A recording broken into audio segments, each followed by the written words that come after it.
Hello, Endeavour. Are you ready for chapter 19 of Phoenix? I made to do this. You did make me do this. I wasn't going to read tonight because I have literally just finished work and it is 5 to 9.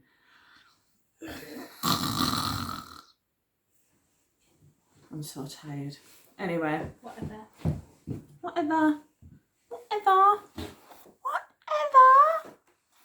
Really? Right, yes, very tired I am. Chapter 19. Yesterday, some stuff happened. What happened in chapter 18? Oh yeah, he tried the astrolabe again, didn't he? Tried the astrolabe again. Oh, but started off well, and then went a bit to rack and ruin. To wreck and ruin. Is that what it is? That's one of those funny things. I've always thought the phrase was to rack and ruin, but I didn't understand what rack meant. But I've thought that since I was little. You're probably right. It probably is to wreck and ruin. I'm going to Google that when I've done this. Exciting times for lockdown. Right, chapter 19. Lucky. Be serious. Lucky practiced hard as they flew on towards the space wall. Under the watchful eyes of Professor Byzantine and Bazooka, he spent every spare minute with the astrolabe learning how to control it, plotting routes through space until he began to see stars and the connections between them, even when his eyes were closed. As his understanding expanded, he found himself able to stay in the astrolabe for longer and longer periods. He grew more accustomed to being in that astral body, dancing among the stars. He often thought that he could hear them singing to him.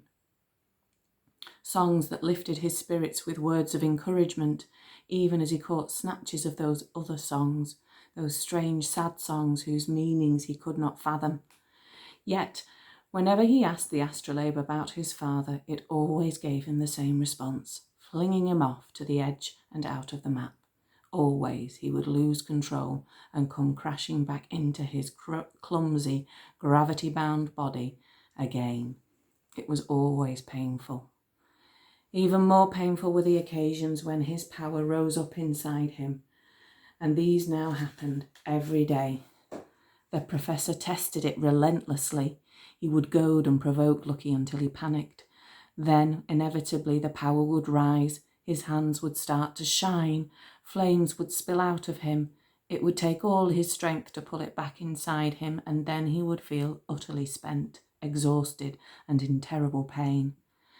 The professor never let him stop, though. "This is precisely the same as navigation," he'd say. "You are learning self-control, the key to both the astrolabe and your own power. Focus on what matters to you. It will give you something to hold on to, something to balance the fear. Stay calm and in control, and everything else will follow." The only thing that helped out at such times was thinking of Bixer. Bixer, of all people. Lucky didn't know what to make of this fact, but it seemed to work. So he did his best to keep doing it, to keep practicing and building his control over the power, though it felt like it was growing stronger and stronger every time he used it, and harder to contain. He dreaded the test that lay ahead at the space wall. He was so unprepared for it. He wondered if he'd ever be ready to face the shadow guards. Despite the professor's teaching, he felt nothing but overwhelming terror every time he thought of them. And the ordeal was coming up all too fast. The sunfire soared through the systems, out of Leo, through Virgo, and on towards Libra, the turning point of the galaxy. The place where the human worlds ended and Axa space began, where the Star-Talkers hoped to find the 12 Astraeus, and where Lucky longed to find his father. And all the while the space wall came closer and closer, growing bigger and bigger on the vid screens until the wall of green fire filled their view completely, blotting out everything else, even the stars. As they came close to it, Captain Knox called a meeting in the main cabin to prepare for the challenge ahead. Through the vid screen's crackling static, they saw the gigantic space station at the centre of the wall. It was sharp-edged and solid like some impossibly massive door in space, so vast that Lucky's mind reeled before the scale of it. That's why they call it the Space Gate, announced the captain, jabbing a finger at the flickering image on the screen. It's the only way through the wall. Patrolling alongside this space gate were government craft, shadow ships and battleships, guarding the frontiers of human space. Lucky could see fragments of debris hanging in orbit around the wall, fractured wings, broken hulls, floating powerless and adrift. What are those? He asked. If you try to cross the wall without clearance, said the captain, they destroy you. Many have tried and none have survived. Those bits of wreckage, they leave them there to discourage others. They looked at the ruins in silence. Even Bixer had nothing to say. So how are we going to get through? Asked Lucky. The captain turned to Mystica and the professor, his horns held proudly high. I've been thinking about what you said, he told them, and perhaps I owe you an apology. Perhaps I have grown too cautious, so I have taken the liberty of devising a plan to get us through the wall. Leave the talking to me. If it works, we shouldn't even have to leave the ship. Mystica's eyes glowed. My dear, she said, I knew we could count on you. The captain turned back to Lucky. There's one problem. The government aren't letting human civilians cross the space wall anymore. It's totally off limits to you. Only Axa who are returning to their home worlds are allowed over. So your disguise is more important than ever. If you make one mistake, if they even suspect for a moment that you might be human, they'll never let you through. And if they catch us helping a human to impersonate an Axa... Yeah, gulped Lucky. I can imagine. I don't think you can, said Knox. However scared you were of the Shadow Guards before, that was nothing. We are going into a place where they are strongest. We will do everything we can to protect you, but if they do catch you, well, we are just one small starship, and they're the biggest force in the galaxy. So I must ask you, are you absolutely certain you want to come with us? Lucky stared at the livid green sky. My father's out there, he said. A prisoner. He nodded, more to convince himself than anything. Of course I want to come. Then by the powers vested in me as ship's captain, I am giving you an ident to go with your disguise. It shows that you are part of our crew, an apprentice navigator. Keep it with you at all times, and boy, don't mess this up. He spoke gruffly, but as he handed the ident over, Lucky felt overwhelmed with gratitude. He'd never had an ident of his own before, and the captain was taking a huge risk giving it to him. Thank you, Captain, he said. Knox stood up awkwardly. He went in silence to the cockpit, taking Frolics with him. Now that's the Ozymandias Knox I knew, whispered Professor Byzantine. You see, said Mystica, I told you he still had it in him. Lucky watched the flickering vid screens as they approached the space wall. The green fire rippled with awesome power and then flash! The wall pulsed with a burst of light so painfully bright. Lucky not only saw it, he felt it, searing his retina with scorching heat. Mystica screamed. Her face crumpled, and she fell to the floor, hugging herself as if wounded. So did Professor Byzantine. They both writhed in agony as Lucky stood there, helplessly shielding his eyes until the light faded. Was that the space wall? Gasped Mystica as Bixer rushed to her side. The professor's face was filled with shock. It cannot be. The space wall should be a solid wall of energy. Something must be happening on the other side. He crawled up from the floor and with Bixer's assistance helped Mystica to stand again. Yes, he said, I am certain. It comes from the other side. Can you feel it? Can you hear it? Mystica swayed on her hooves, unsteady, her golden eyes cloudy with confusion. Is this the work of the wolf? She whispered. Come, Mystica, said the professor gently.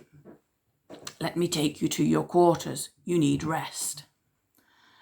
The two Star Talkers hobbled away, sticks clacking on the ground as Bazooka the Phoenix flapped anxiously above their heads. The cabin felt empty and quiet without them. Lucky looked over at Bixer. She'd been unusually quiet for a while, he'd realised. "Are you okay?" he asked her. "Me? I'm fine. Of course I am. Why shouldn't I be?"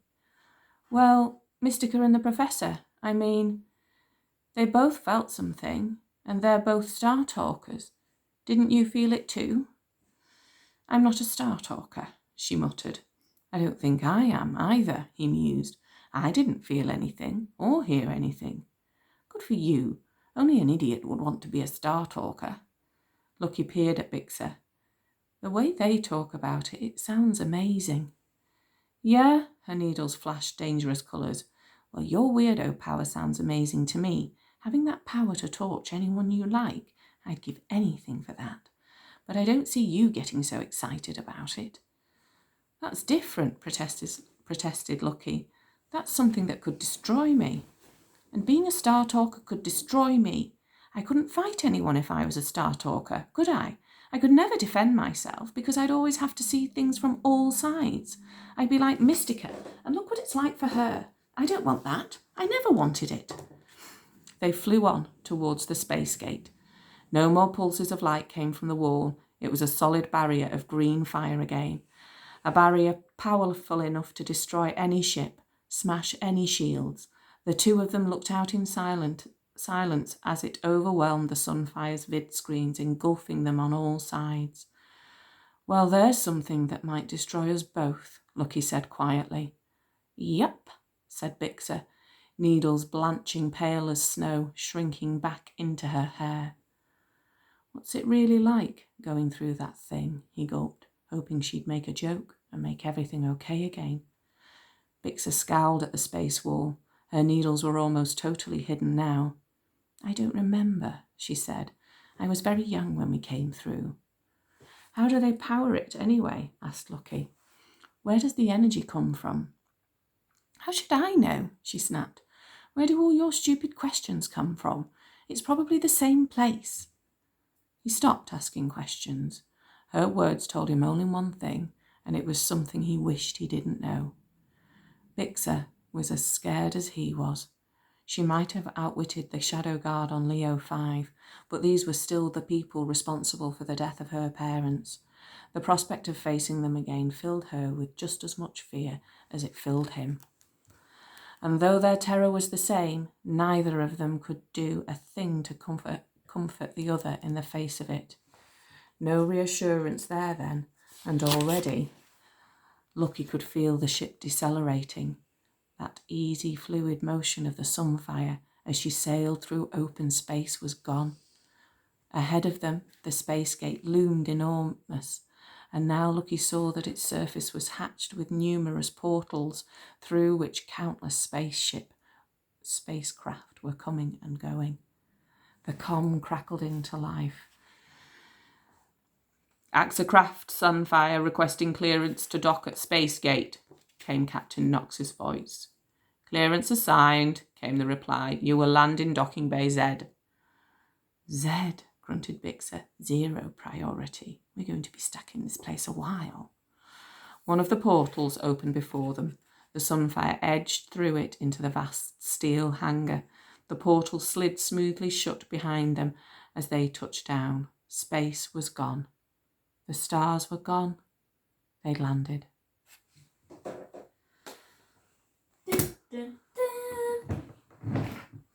There you go. Chapter whatever that was. 19. Was one of the cool things with the wolf? No. No wolfishness today. I think there's some at the end of the next chapter. Yes, indeed, there is. It's quite exciting. I'm quite enjoying this book. Quite. I am really. I'm enjoying it quite a lot. It's the only reading I get a chance to do. Right. I hope you enjoyed that. See you next time. I'll try and do a couple over the weekend. All right. Bye.